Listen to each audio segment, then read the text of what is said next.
해주세요. 2부 7장. 길거리 한가운데에는 회색 준마 한 쌍이 끄는 멋진 귀족용 마차가 서 있었다. 승객은 없었고 마부는 마부석에서 내려와 그 옆에 서 있었다. 말들은 굴레를 씌워 붙들고 있었다. 주변으로 많은 사람들이 몰려들었고 맨 앞에는 경찰들이 있었다. 경찰 한 명이 손에 등불을 들고 몸을 굽혀 바퀴 바로 옆 도로 위에 뭔가를 비추고 있었다. 모두들 뭐라고 웅성대고 소리치고 탄식했다. 마부는 긴가민가하며 간간히 같은 말만 반복했다. 이런 죄받을 일이, 맙소사, 이런 죄받을 일이. 라스콜니코프는 사람들 사이를 최대한 비집고 들어간 다음 드디어 이 모든 소동과 호기심의 대상을 보게 되었다. 땅바닥에는 지금 막 말에 짓밟혀 온통 피범벅이 된 사람이 보아하니 의식을 잃은 채 쓰러져 있었는데 무척 형편없는 옷차림이었지만 그래도 제법 점잖은 티가 났다. 얼굴이며 머리에서는 피가 흘러내리고 있었다. 그 얼굴은 전부 지지겨지고 찢어져 만신창이가 됐다. 정말 무참히 짓밟힌 모양이었다. 선생님들, 마부가 울먹였다. 어떻게 이런 줄 알았겠습니까? 내가 말을 마구 몰았거나 이 양반에게 소리치지 않았다면 모를까. 나는 서두르지도 않고 찬찬히 달리고 있었습니다. 다들 봤지 않습니까?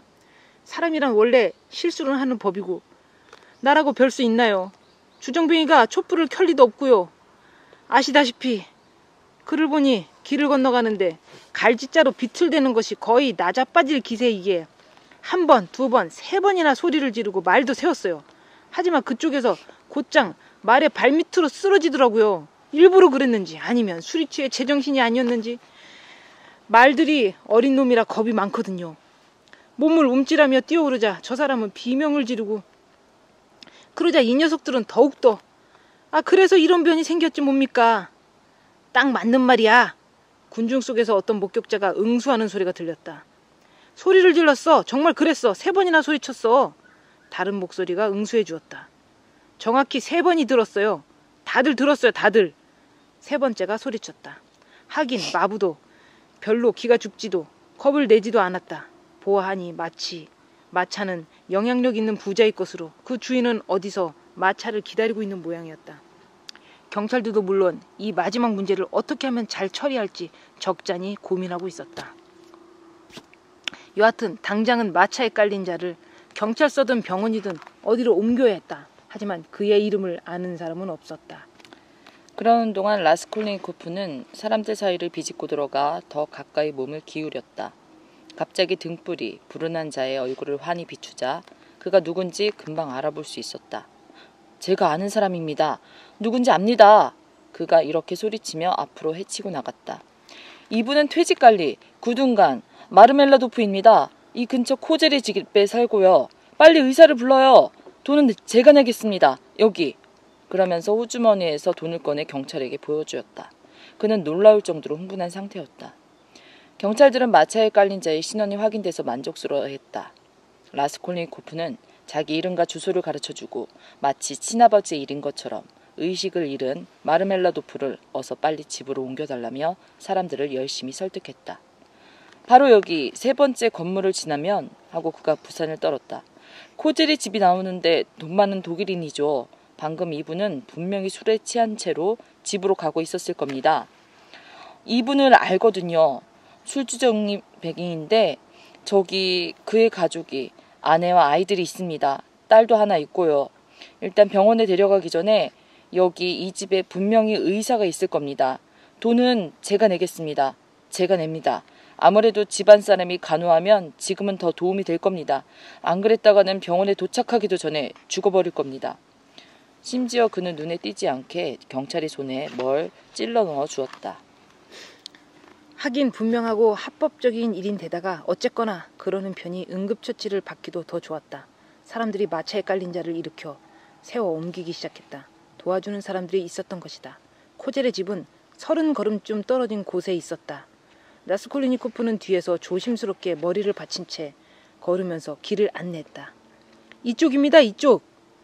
계단을 올라갈 때는 머리가 위로 향해 하니까 몸을 돌려주시고요. 예, 그렇게요. 돈은 제가 내겠습니다. 살해하겠습니다. 그가 중얼거렸다.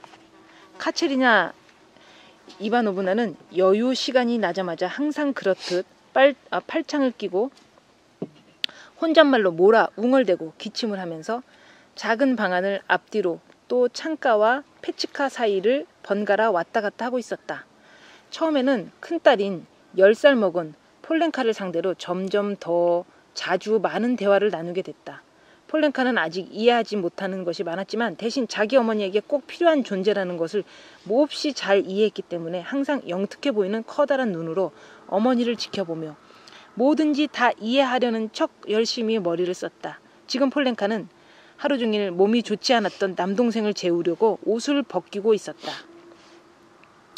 밤중에 빨아야 하는 루바시카를 갈아입히는 동안 소녀는 사뭇 진지한 표정을 지으며 말없이 똑바른 자세로 꼼짝 않고 의자에 앉아 발 뒤꿈치는 꼭 붙어 사람들 쪽으로 향하게 하고 발끝은 제각기 벌린 채 두 다리를 앞으로 쭉 뻗고 있었다. 그러고는 잠자리에 들기 전에 옷을 벗겨줄 때 영리한 아이라면 누구나 의례 그렇듯 입술을 삐죽 내밀고 눈을 말똥말똥 뜬 채 사부작대지도 않고 엄마와 누나가 하는 말을 듣고 있었다. 그보다 더 어린 소녀는 완전히 누더기를 걸친 채 병풍 옆에서 자기 차례를 기다리며 서 있었다.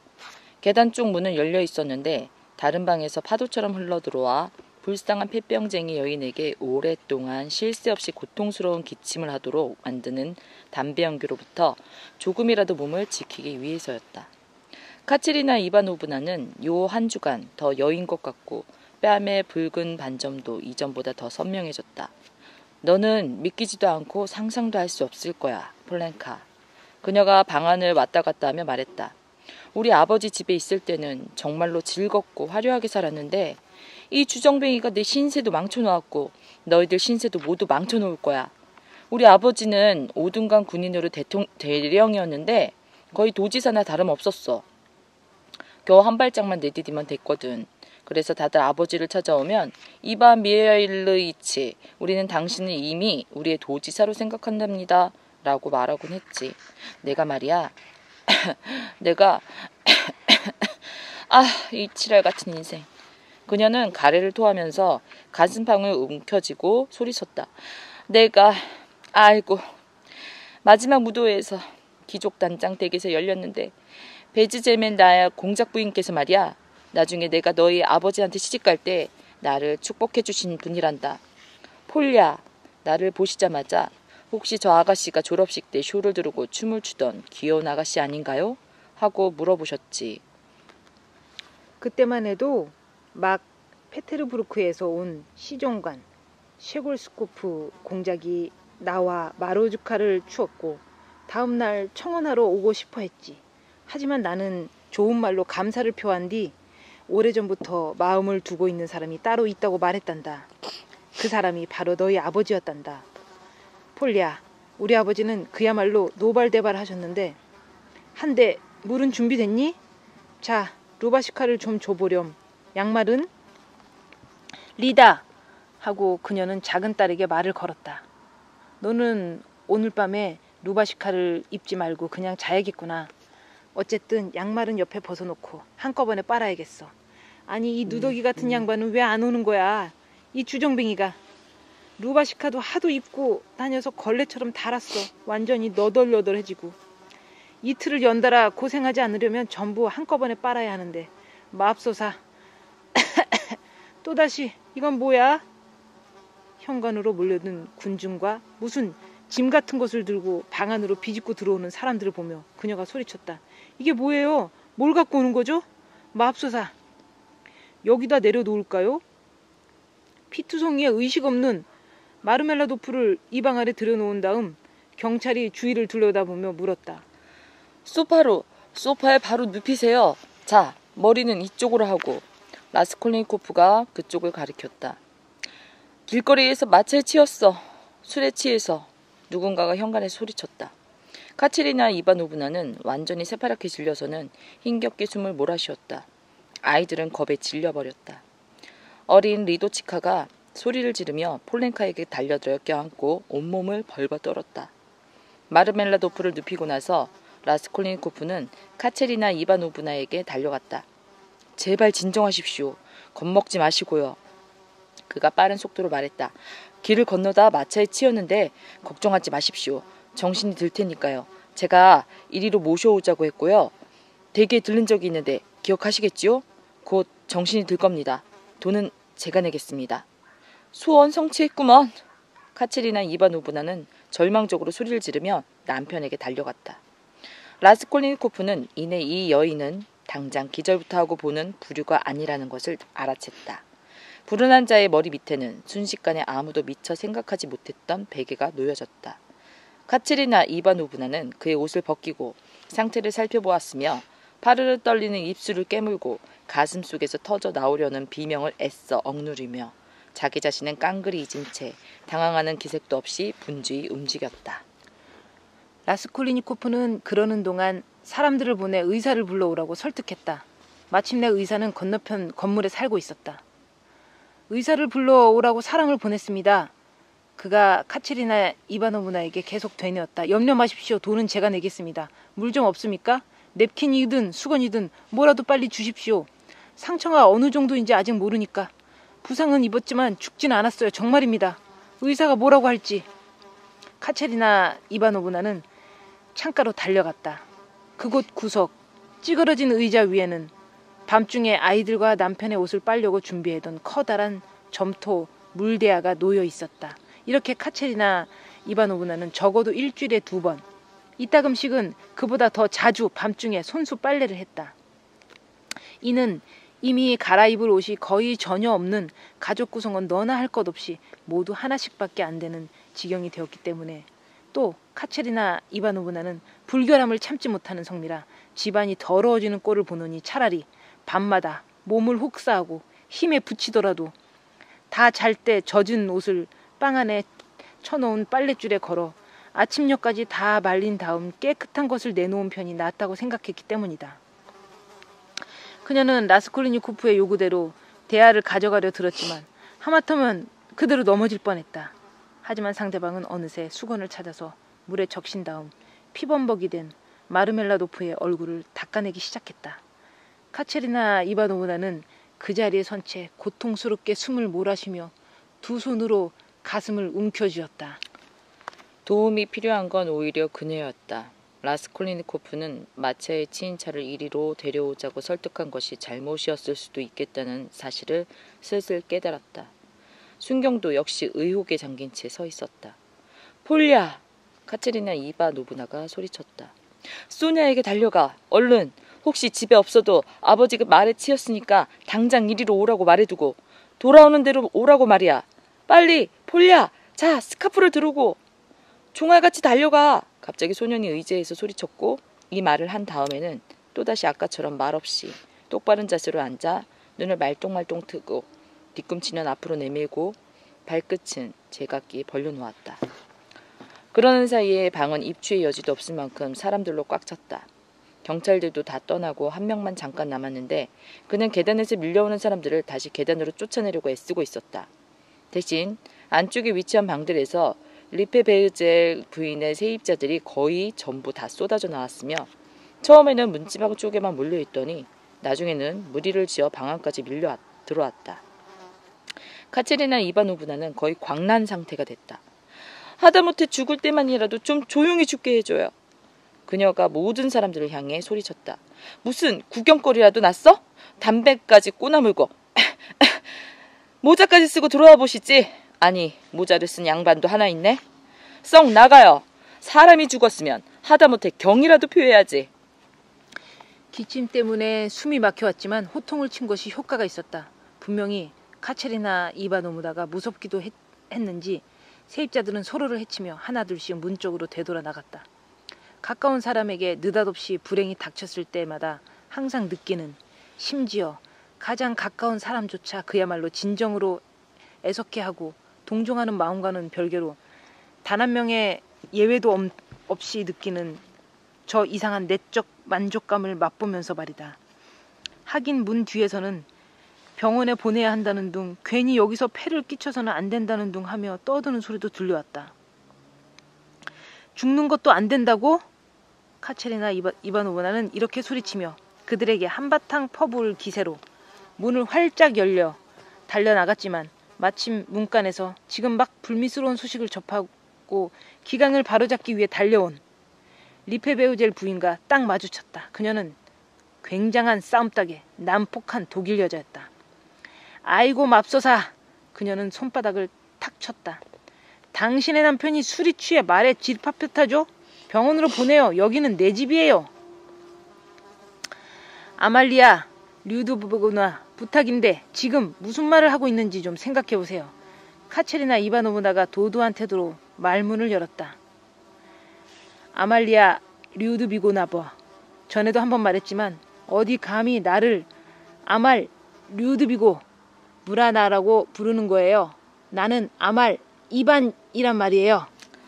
당신은 아말 이반이 아니라 아말리아 류드비고브나예요. 나는 지금 문 뒤에서 저렇게 웃고 있는 저 레베자트니코프 씨처럼 당신에게 아첨이나 하는 야비한 부류에 들지 않기 때문에 항상 아말리아 류드비고브나라고 부를 거예요. 비록 이 이름이 왜 당신 마음에 들지 않는지는 도무지 이해할 수 없지만 어떻든 지금 세미온 자하로비치에게 무슨 일이 일어났는지 직접 보고 있잖아요. 이분은 죽어가고 있어요. 제발 부탁이니까 지금 당장 이 문을 잠그고 아무도 이리로 들어오지 못하게 해주세요. 죽을 때라도 좀 조용히 죽게 해달라고요. 안 그랬다가는 똑똑히 말해두지만 내일 당장 당신의 행동이 장군이자 도지사 나리께 알려질걸요. 공장님은 천여적부터 나를 잘 아시고 세미온 자하로비치도 잘 기억하고 계실 텐데 이분에게 수차례나 은혜를 베풀어 주셨거든요. 다들 아는 일이지만 세미온 자하로비치는 친구며 후원자가 많이 있어도 자신의 불행한 약점을 통감한 탓에 고결한 자긍심에 발로해서 그들을 멀리 해온 것인데 지금은 재력과 인맥을 두루 갖춘 관대한 한 청년이 우리를 도와주고 있어요. 세미온 자하로비치가 어릴 때부터 알아온 청년이지요. 진짜예요. 아말리아 류드비고브나. 이 모든 얘기를 카체리나 이바노브나는 굉장히 빠른 속도로 늘어놓았고 가면 갈수록 말의 속도는 더 빨라졌지만 기침이 터져나온 바람에 그녀의 웅변도 단번에 탁 끊어졌다. 그 순간 죽어가는 사람이 정신이 들어 신음을 하자 그녀는 그쪽으로 달려갔다. 환자는 눈을 떴으나 사람도 못 알아보는 상황도 이해하지 못한 채 자기를 굽어보며 서 있는 라스콜리니코프를 들여다보기 시작했다. 그는 간간히 깊게 힘겹게 숨을 내쉬었다. 입술 언저리에서는 피가 흘러나오고 이마에서는 땀이 배어나왔다. 카체리나 이바노브나는 슬픔에 찬 하지만 엄격한 시선으로 그를 바라보았는데 그 눈에서도 눈물이 흐르고 있었다. 세상에 이 양반 가슴은 온통 질바빠 났어. 피 좀 봐. 그녀는 절망에 차서 말했다. 이 양반 위소술 벗겨야겠어. 할 수 있으면 몸 좀 돌려봐요. 세면 자하로비치. 그녀가 그에게 소리쳤다. 마르멜라도프는 그녀를 알아보았다. 사제를 불러줘. 그가 목신 소리로 말했다. 카체리나 이바노브나는 창가로 물러나 이마를 창틀에 대고 절망에 가득 차 절규했다. 오, 지랄 같은 인생. 사제를 불러줘. 죽어가는 자는 잠깐 침묵하다가 다시 말했다. 사람을 보냈어요. 카체리나 이바노브나가 그를 향해 소리쳤다. 외침을 듣자 그는 입을 다물었다. 그가 소심하고도 애달픈 시선으로 그녀를 찾자 그녀는 다시 그에게로 돌아와서 머리맡에 섰다. 그는 다소 진정했지만 그것도 잠시였다. 그의 눈은 곧 어린 리도치카에게 고정되어 있었는데 아이는 구석에서 발작이라도 난 듯 바들바들 떨면서 깜짝 놀란 눈에 어린애다운 주의를 모아 그를 바라보고 있었다. 그는 불안스레 그 아이를 가리켰다. 뭔가 하고 싶은 말이 있는 모양이었다. 또 뭐요? 카체리나 이바노보나가 소리쳤다. 맨발이야, 맨발. 그는 이렇게 중얼거리며 반쯤 정신이 나간 눈으로 소녀의 맨발을 가리켰다. 입 다물어. 카체리나 이바노보나가 신경질을 내며 소리를 질렀다.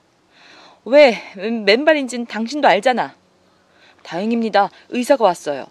라스콜니코프가 기뻐하며 소리쳤다. 깐깐하고 늙은 독일인 의사가 긴가민가하는 표정으로 사방을 두리번거리며 안으로 들어왔다. 그는 환자에게 다가가 맥을 짚어보고 머리를 조심스럽게 만져보고 또 카체리나 이바노브나의 도움을 받아가며 피에 흠뻑 젖은 루바시카의 단추를 풀고 환자의 가슴을 훤히 드러나게 했다. 가슴팍이 전부 으깨지고 짓이겨지고 갈기갈기 찢어져 있었다. 오른쪽 갈비뼈는 몇 대나 부러져 있었다. 왼쪽 심장 바로 윗부분에는 누르스름하고 검은 커다랗고 불길한 반점이 번져 있었는데 말발굽에 무참히 짓밟힌 자리였다. 의사는 이마살을 찌푸렸다. 경찰은 그가 마차바퀴에 치인 채로 도로를 대굴대굴 구르며 30걸음은 좋게 끌려갔다고 말해주었다. 그나마 정신을 차린 것이 놀랍군요. 의사가 라스콜니코프에게 조용히 속삭였다. 그럼 어떻게 되겠습니까? 상대방이 물었다. 곧 죽을 거요. 정말로 가망이 없습니까? 어림도 없소. 임종이라고 봐야 되겠지요. 게다가 머리 부상도 아주 위험하고. 어혈을 뽑아볼 수 있겠지만 그래 본들 별 소용 없을 거요. 5분이나 10분쯤이면 어차피 죽을 테니까. 그래도 그거라도 해주시죠. 그야 어렵진 않지만 미리 말해두지만 그래봤자 아무 소용 없을 거예요. 그때 또 걸음소리가 들려오고 현관에 모여든 사람들이 좌우로 흩어져 길을 터주자 문지방에 선 성찬을 든 사제가 자그마한 백발 노인이 나타났다. 경찰 한 명이 큰 길에서부터 그를 따라왔다. 의사는 그를 즉시 자리를 내주며 그와 의미심장한 눈짓을 주고받았다. 라스콜니코프는 의사더러 조금만이라도 더 기다려 주십사 강청했다. 상대방은 어깨를 으쓱했지만 그대로 남아주어 있었다. 다들 뒤로 물러섰다. 고해성사는 별로 오래 걸리지 않았다. 죽어가는 자는 뭐 하나 제대로 이해하지 못한 채 그저 불분명한 소리만 간신히 툭툭 내뱉었을 뿐이었다. 카체리나 이바노브나는 리도치카를 데리고 또 남자아이의 의자에서 내려 구석에 페치카로 물러난 다음 무릎을 꿇었으며 아이들도 자기 앞에 무릎을 꿇렸다. 여자아이는 마냥 바들바들 떨 뿐이었다. 반면 사내아이는 맨 무릎으로 꿇어 앉아 율동적으로 작은 손을 들어 올려 똑바로 성호를 긋고 땅바닥에 이마를 찌을 만큼 열심히 절을 했는데 이런 동작을 하는 것이 유달리 흐뭇한 모양이었다. 카체리나 이바노브나는 입술을 꽉 깨물며 눈물을 삼켰다. 그녀 역시 기도에 열중했는데 무릎을 펴지도 않은 채 기도를 하면서 간간히 아이의 루바시카를 바로 잡아주기도 하고 서랍장에서 쇼를 꺼내 너무 훤히 드러난 여자아이의 어깨를 덮어주기도 했다. 그러는 사이에 안쪽 방들로 통하는 문이 호기심에 애같은 사람들 때문에 다시 하나둘 열리기 시작했다. 현관은 온갖 층에서 구경을 나온 세입자들로 비좁다 못해 미어 터질 것 같았지만 누가 하나 문지방을 넘지는 못했다. 그저 양초도막 하나만이 이 모든 광경을 비추어 줄 따름이었다. 그 순간 언니를 부르러 달려갔던 폴렌카가 현관에 군중을 해치고 잽싸게 안으로 들어왔다. 급하게 뛰었기 때문에 거의 숨을 헐떡이며 들어와 쇼를 풀고 눈을 돌려가며 어머니를 찾더니 그쪽으로 다가가 말했다. 지금 와요. 길에서 마주쳤어요. 어머니는 딸을 자기 옆에 무릎을 꿇렸다. 군중을 해치고 한 처녀가 소리도 나지 않도록 조심스럽게 나타났는데 빈곤과 누더기와 죽음과 절망이 만연한 이 방에 그녀의 돌연한 출현은 이상 야릇한 것이었다. 그녀도 역시 누더기를 걸치고 있기는 했다.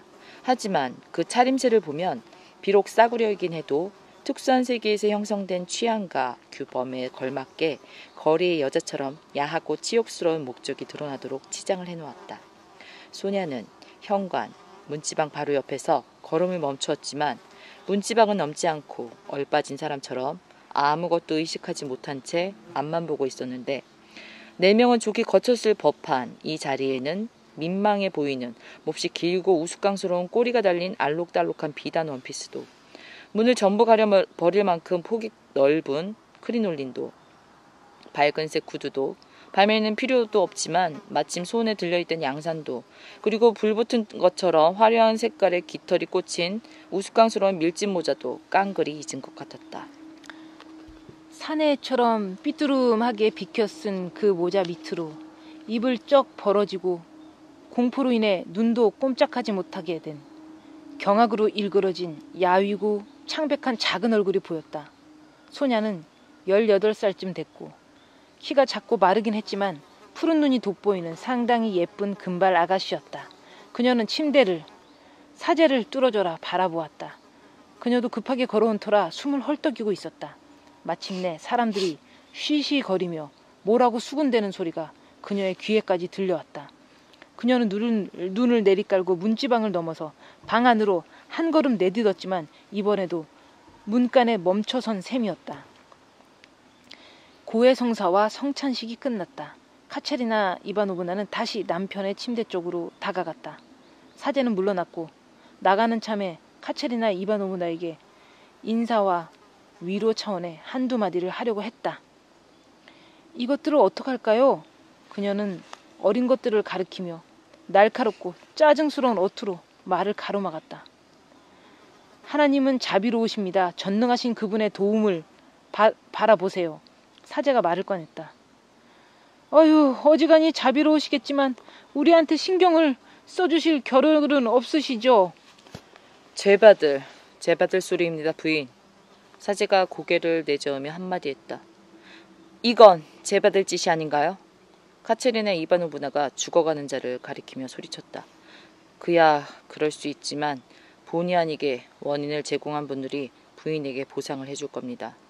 하다못해 손해본 수입이라도. 제 말을 못 알아들으시는군요. 카체리나 이바노브나가 짜증스럽게 소리친 뒤 한 손을 내저었다. 아니, 뭘 보상해준다는 건가요? 말이야 바른 말이지. 이 양반은 술이 떡이 돼서 제 발로 말 밑으로 기어 들어갔을걸요? 또 수입이라고요? 이 양반이 갖다 준 건 수입이 아니라 고생 바가지였어요. 이 주정뱅이는 뭐 하나 남기지 않고 죄다 퍼마셔버렸죠. 우리 돈을 탈탈 털어 술집으로 가져갔고 저 애들의 인생도 내 인생도 술집에서 모조리 바닥내고 말았어요. 이렇게 죽으니 그나마 다행이죠. 손실이 적어질 테니까요. 임종의 시각에는 용서를 해주셔야지 그런 마음을 가지면 죄받아요. 아주 큰 죄입니다. 카체리나 이바노보다는 환자 주변을 부지런히 오가며 물을 먹이고 머리에 땀과 피를 닦아주고 베개를 바로잡아주고 이렇게 일을 하는 사이사이에 간간히 사제 쪽으로 몸을 돌려 얘기를 나누었던 것이다. 하지만 이제는 갑자기 거의 광란 상태가 되어 그에게 달려들었다. 어휴 신부님, 입에 발린 말 좀 그만하세요. 용서라뇨.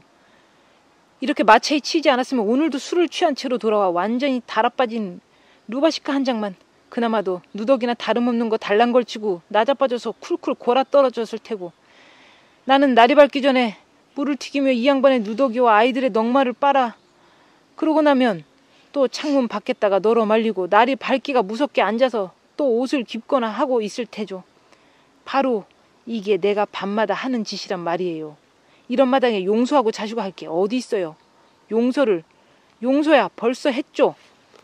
속에서부터 끓어오르는 무서운 기침이 다시 그녀의 말을 끊어놓았다. 그녀는 손수건에 가래를 뱉더니 고통스러운 표정을 지으며 한 손으로 가슴을 움켜쥔 채 사제 앞으로 쑥 내밀어 보여주었다. 손수건은 완전히 피범벅이었다. 사제는 고개를 푹 숙이고 아무 말도 하지 않았다. 마르멜라도프는 단말마의 고통을 겪고 있었다. 그는 다시 자기 쪽으로 몸을 굽히고 있는 카체리나 이바노무다의 얼굴에서 눈을 떼지 못했다.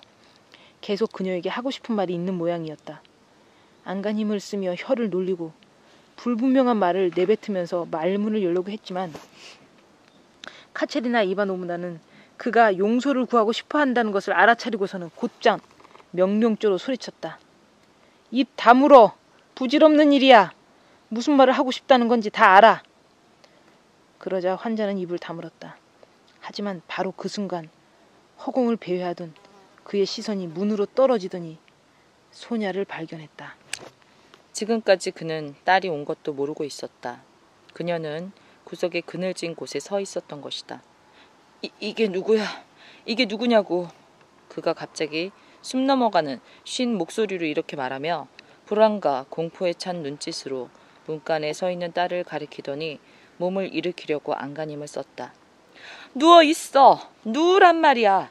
카체리나 이바노브나가 고함을 쳤다. 하지만 그는 부자연스러울 만큼 안간힘을 쓰며 한쪽 팔로 용케 몸을 지탱했다. 그러고는 딸을 못 알아보겠다는 듯 의아스러운 시선으로 얼마간 그녀를 바라보며 눈을 떼지 못했다. 이렇게 차려입은 딸의 모습을 단 한 번도 본 적이 없었던 것이다. 갑자기 그는 멸시당하고 짓밟힌 휘황찬란하게 차려입은 채 수치스러워하는 딸을, 죽어가는 아버지와 작별 인사를 나누려고 겸허히 자기 순서를 기다리고 있는 그 딸을 알아보았다. 그의 얼굴에는 한없는 고뇌가 드리워졌다. 쏘냐, 내 딸아, 용서해 주렴. 그는 이렇게 소리를 지르며 그녀를 향해 손을 뻗으려 했지만 그만 중심을 잃고 소파에서 튕기듯 고꾸라지면서 땅바닥에다 곧장 얼굴을 쿵 찍었다. 그를 일으켜 세우려고 달려들었지만 이미 숨을 거두는 중이었다. 소냐는 가냘픈 비명을 지르면서 달려가 그를 부둥켜 안았고 그렇게 안은 채로 숨을 죽였다. 그는 딸의 품 안에서 죽었다. 제대로 소원 성취했군. 카체리나 이바노브나가 남편의 시신을 보며 소리쳤다. 자, 이제 어떡할까? 이 양반 장례를 어떻게 치리란 말이야. 저것들, 또 저것들은 내일부터 어떻게 먹여 살린담? 라스콜리니코프가 카체리나 이바노브나에게 다가갔다. 카체리나 이바노브나 하고 그가 말을 하기 시작했다. 지금 고인이 되신 부인의 남편분께서 지난주에 저에게 그분의 인생과 모든 상황을 전부 이야기해 주셨습니다. 부인에 대해서 말씀하실 때는 열렬한 존경을 보이시더군요. 이 점 믿으셔도 됩니다. 그날 저녁 저는 그분이 여러분 모두에게 헌신적이며 특히 부인을, 카체리나 이바노브나, 그 불행한 약점에도 불구하고 존경하고 사랑하고 있음을 알게 되었으며 바로 그날 저녁부터 그분과 친구가 되었습니다. 그래서 지금 고인이 된 친구분에게 제가 본분을 다하는 차원에서 보탬이 될 수 있도록 해주십시오. 자, 여기 20루블쯤 되는 것 같은데 이것이 도움이 될 수 있다면 저로서는 한마디로 다시 들리겠습니다. 꼭 들리죠. 내일이라도 들리겠습니다. 안녕히 계십시오. 그러고서 그는 빨리 방을 나와 서둘러 군중 사이를 헤치고 계단으로 나왔다. 하지만 군중 속에서 갑자기 니코진 포미치와 딱 마주쳤는데 그는 불행히 사건 소식을 접하자 몸소 일을 처리하고 싶었던 것이다. 경찰서에서 소동이 있었던 일에 서로 만난 적이 없음에도 니코진 포미치는 그를 금방 알아보았다. 아, 당신이군요. 그가 물었다. 돌아가셨습니다. 라스콜리니코프가 대답했다. 의사도 오고 사제도 와서 만사가 순조롭습니다. 저 불쌍한 여인을 너무 괴롭히지는 말아주십시오. 그렇잖아도 폐병을 앓고 있거든요. 어떻게든 가능한 한 부인에게 용기를 주시고요. 당신은 좋은 분이지 않습니까? 저는 압니다. 그는 상대방의 눈을 똑바로 쳐다보고 피식 웃으면서 덧붙였다. 한데 피가 묻었군요. 등불 덕분에 라스콜리니코프의 조끼, 여기저기에 묻어있는 생생한 핏자국을 알아본 니코진 포미치가 이렇게 말했다. 예, 그렇습니다. 완전히 피투성이죠. 라스콜리니코프는 어쩐지 특이한 표정을 지으며 이렇게 말한 다음 빙그레 웃으며 고개를 까딱하더니 계단을 내려갔다. 그는 온통 열에 들떠 있으면서도 그것을 의식하지 못한 채 서두르지 않고 조용히 내려갔으며 갑자기 밀려든 완전하고 강력한 삶의 감각, 어떤 새롭고 한없는 감각으로 충만해 있었다. 이 감각은 뜻밖에도 갑자기 사면을 받게 된 사형수의 감각과 비슷할 법했다. 계단을 반쯤 내려왔을 때 집으로 돌아가던 사제가 그가 있는 데까지 왔다. 라스콜리니코프는 몸을 숙이며 눈인사를 주고받은 뒤 말없이 그를 먼저 보내주었다. 하지만 계단이 얼마 남지 않았을 때 갑자기 다급히 그의 뒤를 쫓아 내려오는 발소리를 들었다. 누군가가 그를 따라잡았다. 폴렌카였다. 소녀는 그의 뒤를 쫓아오며 그를 불렀다. 저기요, 잠깐만요. 그는 그쪽으로 몸을 돌렸다. 소녀는 마지막 계단을 뛰어내려와 그가 서 있는 곳보다 한 계단 높은 곳에 그와 마주보고 섰다. 뜰에서 희끄무레한 빛이 비춰왔다. 라스콜리니코프는 소녀의 야휘었지만 귀여운 얼굴을, 어린이답게 생글생글 웃으며 자기를 바라보고 있는 얼굴을 살펴보았다. 이렇게 달려오게 만든 심부름이 퍽이나 마음에 드는 모양이었다. 저기요, 아저씨 이름 뭐예요? 또 어디 사세요? 소녀는 숨을 헐떡이며 허겁지겁 물었다. 그는 소녀의 어깨에 두 손을 올리고 어떤 행복감에 젖어 아이를 보았다. 이렇게 바라보고 있자니 기분이 무척 좋았다. 왜 그런지 그 자신도 몰랐지만. 누가 보냈지요? 소냐 언니예요. 소녀가 더욱더 생글생글 웃으며 대답했다. 그럴 줄 알았어요. 소냐 언니가 보냈겠지요. 엄마도 가보라고 했어요. 소녀 언니가 가보라고 하니까 엄마도 다가와서 어서 가봐 폴렌카 라고 했어요. 소녀 언니가 좋아요? 나는 언니가 세상에서 제일 좋아요. 폴렌카는 유달리 힘을 주어 말했는데 갑자기 그 미소도 사뭇 더 진지해졌다. 그럼 나도 좋아해 주겠어요? 대답은 없었으나 대신 그는 자기 쪽으로 다가온 소녀의 얼굴을 뽀뽀해 주려고 순진무구하게 쏙 내민 도톱한 입술을 보았다. 갑자기 소녀는 성냥개비처럼 가느다란 팔로 그를 꼭 껴안고 그의 어깨에 머리를 기대는가 싶더니 점점 더 얼굴에 파묻혀 조용히 울음을 터뜨렸다. 아빠가 안 됐어요. 눈물 자국이 번져 있는 얼굴을 들고 양손으로 눈물을 훔치며 잠시 후 소녀가 말했다.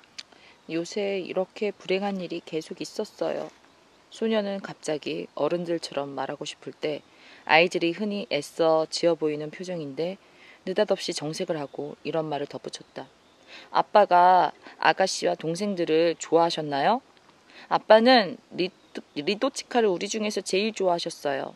소녀는 미소를 짓지도 않고 이제는 완전히 어른 같은 말투로 몹시 진지하게 말을 이어갔다. 왜 그러셨냐 하면 그 애가 어리고 또 아프기 때문이에요. 그 애에게는 항상 과자를 갖다 주셨고 우리에게는 읽는 법을 가르쳐 주셨는데 저는 문법과 하느님의 법칙을 배웠어요. 뿌듯해하며 이런 말도 덧붙였다. 엄마는 아무 말도 하지 않았지만 그래도 우리는 엄마가 이걸 좋아하신다는 것을 알았고 아빠도 아셨어요. 엄마는 저한테 프랑스어를 가르쳐주고 싶어 하세요.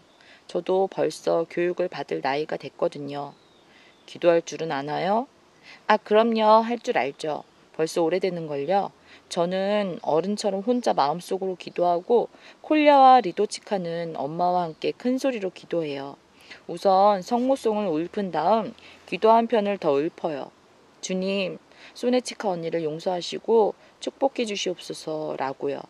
그런 다음에 또 주님, 우리의 다른 아버지를 용서하시고 축복해 주시옵소서라고 기도해요.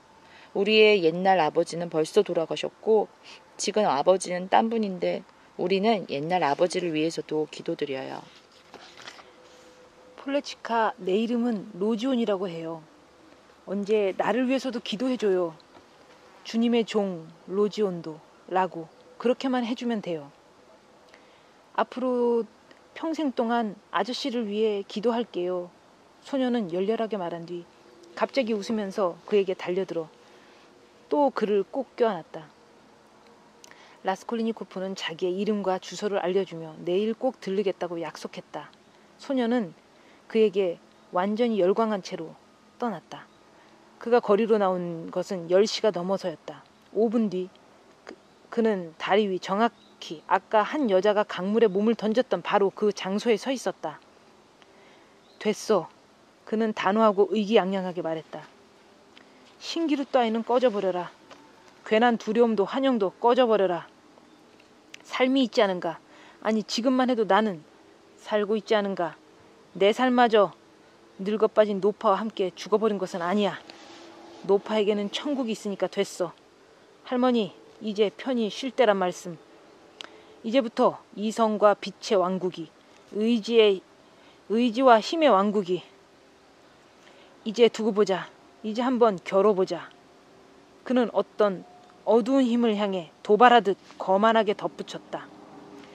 사실 나는 이미 일 아르신의 공간에서도 살 각오도 하지 않았는가. 이 순간 나는 정말 몸에 힘은 없지만 병은 다 나은 것 같다. 아까 밖으로 나올 때부터 이렇게 나을 줄 알았어. 그나저나 포친코프의 집이라면 여기서 엎어지면 코 닿을 텐데 하긴 그렇지 않더라도 기필코 라주민을 찾아갔겠지. 그 녀석 내게에서 이긴 셈이지만 뭐 어때? 그 녀석도 기쁨을 좀 누려야지. 괜찮아. 아무렴 어떤가? 힘이 필요하다. 힘이 없으면 아무것도 얻지 못한다. 또 이 힘은 힘으로써 손에 넣어야 하는 것인데 이걸 저놈들은 모른단 말이야. 그는 이런 말을 오만하고 자신만만하게 덧붙인 뒤 근근히 발을 떼며 다리를 떠났다. 오만함과 자신만만함은 그의 내부에서 시시각각 커져만 갔다. 그 다음 순간 그는 이미 예전의 그가 아니었다. 하지만 무슨 특별한 일이 일어났기에 사람이 이렇게 싹 바뀐 것일까? 실은 그 자신도 몰랐다. 지푸라기라도 잡는 심정으로 갑자기 살 수 있다. 아직 삶이 있다. 자신의 삶은 늙어빠진 노파와 함께 죽지 않았다. 라는 생각이 들었던 것이다. 지나치게 성급한 결론일 수도 있지만 그런 것은 생각도 하지 않았다. 그나저나 하느님의 종 로지온의 명복을 빌어달라고 부탁했지. 갑자기 그의 머릿속에서 이런 생각이 어른거렸다. 그래, 이건 만일의 경우를 생각해서였지. 이런 생각도 덩달아 들었는데 자신의 어린애 같은 행동에 이내 웃음이 나오기도 했다. 그는 기분이 굉장히 좋았다. 라주미인의 집은 찾기 쉬웠다. 포친코프의 집에서는 이미 새로운 세입자를 알고 있었고 문지기는 즉시 길을 가르쳐 주었다. 계단을 반쯤만 올라갔는데도 벌써 많은 사람들이 모여 왁자지껄 활기차게 얘기를 주고받는 소리가 감지되었다. 계단 쪽 문이 활짝 열려 있어 소리를 지르고 논쟁을 벌이는 소리가 들려왔던 것이다.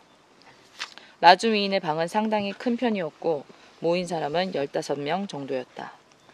라스콜리니코프는 현관에서 걸음을 멈추었다.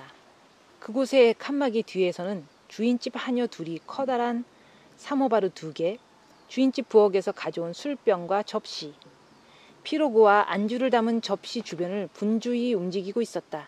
라스콜리니코프는 라주미인을 불러달라고 했다. 그는 기뻐 날뛰며 달려왔다. 그가 이례적일 만큼 과음을 했음에도 첫눈에 훤히 알아볼 수 있었는데 원래 라주미인은 취할 정도로 술을 마시는 일이 거의 없었지만 이번에는 왠지 그래 보였다. 이봐! 라스콜리니코프가 서둘러 말했다. 내가 온 곳은 말이야. 네가 내게서 이겼다는 말과 정도로 아무도 자기에게 무슨 일이 일어날지 모른다는 말을 하기 위해서야. 안에 들어갈 수는 없어. 너무 힘이 없어서 지금도 쓰러질 것 같거든. 그럼 건강하고 잘 있어. 내일 우리 집에 좀 와주고. 그럼 뭐 집까지 바래다 주지. 네 입으로 힘이 없다고 하니까. 손님들은 어쩌고. 저 곱슬머리는 누구야? 지금 이쪽을 내다봤던. 그 사람? 누가 알겠어. 숙부님 지인인 모양인데 제발로 온 것 같아. 저들한테 숙부님을 남겨두면 돼. 아주 보배 같은 양반이지. 네가 지금 인사할 수 없으니 아쉽다. 어쨌든 저들은 몽땅 내버려 두자고. 저쪽도 지금 나는 안중에도 없고 또 나는 나대로 바람을 좀 쐬야겠어. 때마침 네가 와줬으니까. 임마 2분만 더 있어도 나는 저들과 한판 치고 있었을 거야. 진짜로. 별 얄궂은 소리를 짓거리잖아.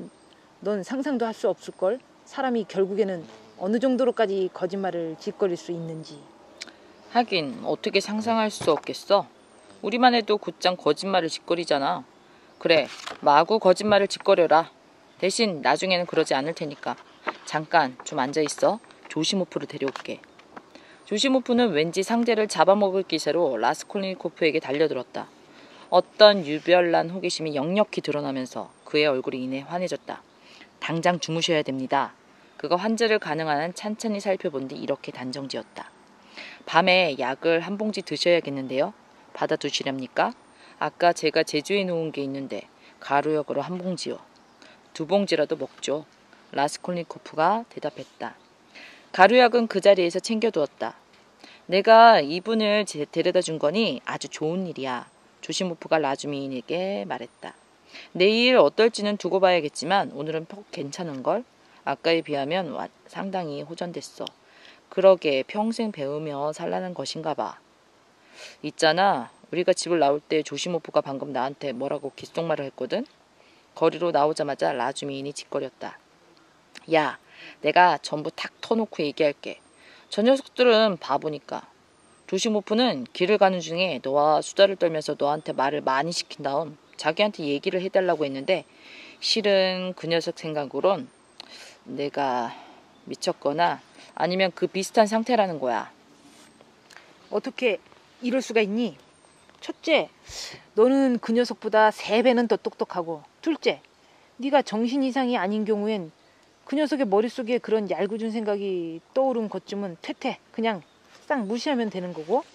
셋째, 저 고깃덩어리 같은 녀석은 외과가 전공이면서도 지금 정신병에 미쳐 있는데 오늘 네가 자묘토프와 나눈 얘기를 듣자 너에 관한 생각이 결정적으로 확 바뀐 거야. 자묘토프가 너에게 전부 얘기하든? 응, 전부 얘기했고 그건 아주 잘한 일이야. 나는 이제야 모든 것을 속속들이 알게 되었어. 자묘토프도 마찬가지야. 뭐 한마디로 로자, 문제는 나는 지금 좀 취해 있는데 하지만 이런 건 괜찮아. 문제는 그러니까 이런 생각이 알겠지? 정말로 저들의 머릿속에서 부리질했던 거야. 알겠지? 다시 말해 저들 중 아무도 큰 소리로 입 밖에 낼 용기가 없었던 것인데 아무래도 너무 텀없고 얄궂은 생각인데다가 특히 그 칠장이를 잡아들인 이상 이 모든 것이 와장창 무너지고 수포로 돌아간 탓이지. 한데 저들은 왜 저렇게 바보인 걸까? 그때 나는 자묘토프 녀석을 좀 손봐줬지. 이건 우리끼리 하는 얘기니까 이봐 알고 있다는 티는 내지 마. 그 녀석 제법 예민하거든. 라비자 집에 갔을 때 알아챘지. 하지만 오늘이야 모든 것이 분명해졌어. 문제는 저 일리아 페트로비치야. 그 작자는 그때 네가 경찰서에서 기절한 일을 빌미로 삼았지만 그래도 나중에 가서는 스스로도 부끄러워하더군. 나도 잘 안다고. 라스콜니코프는 탐욕스럽게 귀를 기울였다. 라즈메이는 술김에 되는 대로 직결어댔다. 내가 그때 기절한 건 실내가 너무 갑갑하고 유성 페인트 냄새가 너무 지독했기 때문이야. 라스콜니코프가 말했다. 뭘 변명을 하고 그러냐? 페인트뿐이겠어? 열병이 한 달 내내 또아리를 틀고 있었을 텐데. 조시모프가 증인인걸. 단, 이 애송이가 지금 얼마나 기가 죽었는지 너는 상상도 할 수 없을걸? 저는 그분의 새끼손가락만한 가치도 없어요. 라더군. 너를 두고 하는 말이야. 이 녀석도 이따금씩은 좋은 감정을 가질 때가 있거든. 하지만 이 녀석은 오늘 수전궁에서 톡톡히 교훈을 얻었고 이건 완벽 이상이야. 너는 처음에는 그 녀석을 놀래서 간담을 서늘하게 해줬지. 온갖 괴상한 소리를 늘어놓아 그 녀석이 거의 진짜를 믿도록 한 다음 갑자기 이제 잡았다 하는 식으로 혀를 날름 내밀었던 것이지. 완벽해. 지금 녀석은 뭉개지고 박살난 상태야. 너는 정말 고수야. 저 녀석들은 그렇게 다뤄야 해. 내가 그 자리에 없었다니. 그 녀석은 방금도 네가 꼭 와줬으면 했어. 포르피리도 너와 인사를 나누고 싶어하고. 그 사람도 한데 내가 어쩌다 미친놈 취급을 받게 됐지? 그러니까 미쳤다는 건 아니야. 야, 아무래도 내가 너무 많이 짓거린 것 같다. 아까 그 녀석은 그러니까 말이야. 내가 오직 한 가지 사항에만 관심을 갖는 것에 충격을 받은 모양이야. 이제는 왜 그랬는지가 분명해졌지만 모든 정황을 알게 됐고 또 그것이 그때 이 병과 얽혀서 너를 얼마나 자극했는지를 알게 됐거든. 이봐, 난 좀 취했는데 단 그 녀석을 어떻게 알겠어. 뭔가 자기만의 생각이 있는 걸. 그러게 너한테도 말했지만 정신병에 푹 빠져 있다니까. 하지만 넌 그냥 무시하면 돼. 둘은 30초 정도 침묵을 지켰다. 들어봐 라즈미인. 라스콜니코프가 말문을 열었다. 솔직하게 털어놓고 싶은 얘기가 있어. 나는 지금 죽은 사람 집에 갔다 오는 길이야. 어떤 관리가 죽었거든. 거기에다 내 돈을 몽땅 털어주었고 그뿐만 아니라 지금 어떤 존재가 나에게 키스를 해주었는데 설령 내가 누구를 죽였다 할지라도 그 존재는 한마디로 나는 거기서 또 다른 어떤 존재를 보았는데 불붙은 것 같은 깃털을 꽂고 있는 그나저나 횡설수설이군. 너무 힘이 없어. 좀 부축해줘. 이제 곧 계단이잖아. 너 왜 이래? 무슨 일이야? 소스라치게 놀란 라즈민이 물었다. 머리가 좀 어지러운데 다만 문제는 이게 아니라 내가 너무 슬프다는 거야. 너무 슬퍼. 꼭 여자 같군. 정말 저것 좀 봐. 뭐지? 좀 봐 보라고. 뭘 말이야. 아니 안 보여? 내 방에 불이 켜 있지 않아? 보이지 문틈으로. 그들은 벌써 주인집 방문과 나란히 있는 마지막 계단 앞에 서 있었는데 정말로 밑에서 봐도 라스콜니코프의 방에 불이 켜져 있는 것을 알 수 있었다. 이상한걸? 나스타시아일 거야. 라주미인이 지적했다. 이 시간에는 내 방에 오는 일도 절대 없을 뿐더러 진지게 자고 있을 테지만 뭐 상관없어. 잘 가라. 너 뭐야? 기양지사 바래다 주는 길인데 같이 들어가자. 그럴 줄 알았지만 나는 여기서 너와 악수하고 여기서 헤어지고 싶어. 자, 손 한번 내밀어주고 잘 가라. 왜 이래, 로자? 아무것도 아니야. 그냥 같이 가자. 네가 증인이 돼줄 테니까. 그들은 계단을 올라가기 시작했는데 라주미는 조시모프의 생각이 옳을지도 모르겠다는 생각이 언뜻 들었다. 에이, 괜히 수다를 떨어서 이 녀석을 심란하게 만들었어. 그는 속으로 중얼거렸다. 문 앞에 다다른 그들은 갑자기 방 안에서 사람 소리가 나는 것을 들었다. 아니, 이건 뭐지? 라주미인이 소리쳤다. 라스콜니코프가 먼저 문고리를 붙잡으며 문을 활짝 열었고 그런 다음에는 문지방에 붙박이든 듯 우뚝 섰다. 그의 어머니와 여동생은 벌써 1시간 반째 그의 소파에 앉아 그를 기다리고 있었다. 대체 왜 이들이 왔을 것이라는 예상을 제일 덜 했으며 또 왜 이들 생각을 제일 덜 했을까? 출발한다고, 가는 중이라고, 이제 곧 도착한다고 오늘도 재차 소식을 들었건만 요 1시간 반 내내 그들은 지금도 그들 앞에 서 있는 나스타시아에게 앞을 다투어 질문 공세를 퍼부었고 그녀 쪽에서는 이미 모든 일을 속속들이 다 얘기해 주었다. 그가 환자의 몸으로 오늘 몰래 도망쳤다 라는 말을 들었을 때는 너무 놀라 제정신이 아니었다. 더욱이 이야기로 보건대 틀림없이 제정신이 아닌 상태로 그랬다니 맙소사 그에게 무슨 일이 생긴 걸까. 둘은 눈물을 흘렸고 그를 기다리는 1시간 반 동안 둘 다 그렇게 십자가의 고통을 감내했다. 라스콜리니코프가 나타나자 기쁨과 환희에 찬 외침이 터져나왔다. 둘 다 그에게 달려들었다. 하지만 그는 죽은 사람처럼 가만히 서 있었다. 느닷없이 찾아온 참을 수 없는 의식이 벼락처럼 그를 내리친 것이다. 그들을 껴안으려 손을 올리지도 않았다. 그럴 수가 없었다. 어머니와 여동생은 그를 꼭 껴안고 키스를 퍼부었으며 울고 웃었다. 그는 한 발짝 내딛는 순간 비틀거리며 마룻바닥으로 쿵 쓰러지며 기절을 해버렸다. 소요, 고통의 절규, 신음. 문지방에 서 있던 라주미인이 방 안으로 뛰어들어와 예의 그 억센 손으로 환자를 낚아챘고 환자는 눈 깜짝할 새에 소파에 누워졌다. 괜찮습니다. 괜찮아요. 그가 어머니와 여동생에게 소리쳤다. 그냥 기절한 겁니다. 별일 아닙니다. 방금도 의사가 훨씬 더 좋아졌다. 완전히 말짱하다라는 말을 했거든요. 물 좀 주십시오. 거봐요. 벌써 정신이 드나 보는군요. 거봐요. 정신이 들었지 않습니까? 그러고는 두네치카의 손을 잡더니 거의 손이 으스러져라 잡아당기면서 정신이 든 모습을 그녀가 직접 보도록 몸을 굽히게 했다. 그러자 어머니와 여동생은 마음속 깊이 감동하고 감사하며 라주미인을 하느님인 양 바라보았다. 자신들의 로자가 앓고 있는 동안 이 날쌘 청년이 로자에게 어떤 존재였는지를 나스타시아를 통해 익히 들었던 것인데 날쌘 청년이라는 별명은 그날 저녁 풀헤리아 알렉산드로브나 라스콜니코바가 두녀와 내밀한 대화를 나누다가 붙여준 것이었다. 끝. 아, 이게 재밌다. 재밌다. 근데 이 라스콜니코프